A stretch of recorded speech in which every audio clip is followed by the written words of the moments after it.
Hey, you ready? Yeah, where do you want to go, sister? I'm ready. Okay. We're go? Yep. Hey, Ruben. I wore my name tag just in case you forgot me. I'm John. Happy birthday. I just was thinking of you as I was wheeling the speaker downstairs. I know that you were so helpful with that, and we can't wait for you to come back to help with the sound team again. But seriously, our prayers are with you. We just think about you, and when I think about you, I always think of Psalm 91 about how God protects us, keeps His hand upon us, and watches over us. And that's our prayer for you, Ruben, that God would continue to protect you and bless you.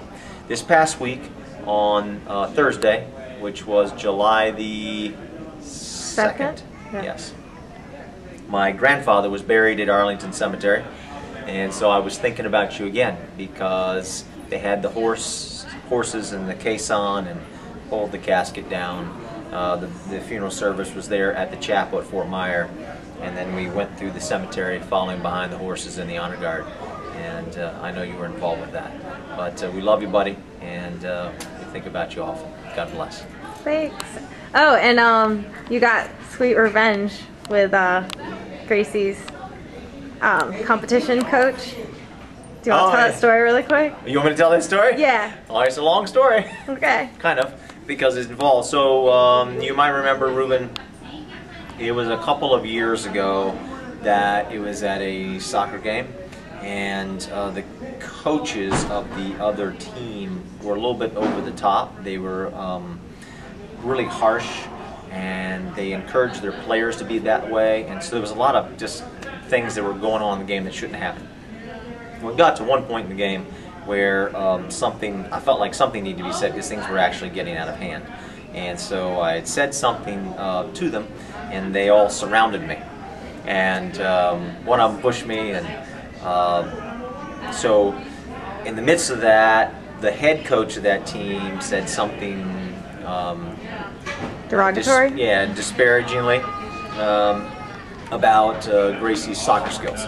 And so I had to kind of de-escalate the situation because I was kind of, I didn't want anything to happen there, so I kind of turned away. And I've been seeing this guy for the past couple years, and so I've just been fighting within myself about what to do about that, because there's certain things that I wanted to do that weren't necessarily what probably God wanted me to do. And so I've been having this major internal battle, and I felt like the whole time God was telling me to let Him handle the situation, and I wanted to handle the situation my own way.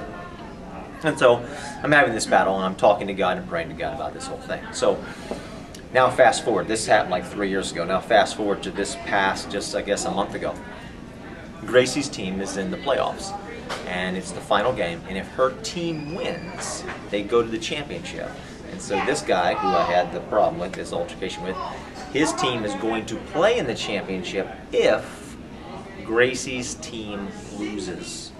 So him and his whole team are sitting on the sideline anxiously watching this game, because as soon as this game is over, the championship is played right there. So the place is packed with people all watching, and the score is 0-0. There's like a minute to go in the game, and whose child scores?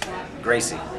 She hits this really unusual goal. She kicked the ball while it was in the air, and it hit the goalpost and it ricocheted. It was kind of a neat shot, unusual shot. Oh. So when that happened, this guy saw it, and his head just dropped. It was, I'm sure, God. It was appropriate. It was, just kind of humbled him, and him and his team slowly walked off the field. And so I felt like God said to me when that happened, "See, I told you I would handle it my way." So you were not a Peter in that initial situation? I was not. I was not. I didn't cut his ear off. I didn't do anything. The Bible says, "Vengeance is mine, saith the Lord," and sometimes God, well, many times God is much slower than I am, or we want to be, but He handles it the best. Yeah, so much better. Yeah. Thanks. So that's my story. I hope you enjoyed it. All right. Okay, honey. Well, we are leaving church for the day. Just taking you out and around. I'm sure you remember this view from the church. Familiar parking lot, now pretty much empty, but there you have it. So I figure I'll just take you and walk you down to my car with me. Just take you on a few steps with Megan. Pretty flowers there. Definitely summertime. There you go. Those are pretty. Wow. Here's more. I love this time. So excited to have my own garden again one day. But here you go down the sidewalk. Oh, it's lovely. I can't even imagine how hot it is there, but here it's mid 70s and kind of humid, but not too bad. So, but it's just really, really, really enjoyable. And I'm gonna go to work this afternoon, but maybe I'll get a little run in. I parked on the street, try and save parking in the parking lot, and it looked a little bit full since I didn't have to get here right away. But I try not to park in the parking lot anyways. And there's someone parked illegally behind me. Oh well. Maybe they'll get a ticket, but I know I won't. Yay! So, there's a CVS and Strayer University and all the good old stuff. Here's my car. I'm sure that you recognize it. I'll try not to show you too much of the inside as it is a little bit messy as usual, but I did want to show you one thing. I did have your cross hanging. It just fell off the rearview mirror this morning, actually on the way in. Right there.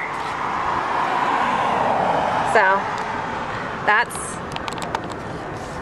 that's for you, honey. I love you. Okay, well, I'm gonna get in my car now and drive on home. Oh, and this is your necklace. See? Wearing it just for you with a bright red shirt. Happy 4th of July, baby. I love you.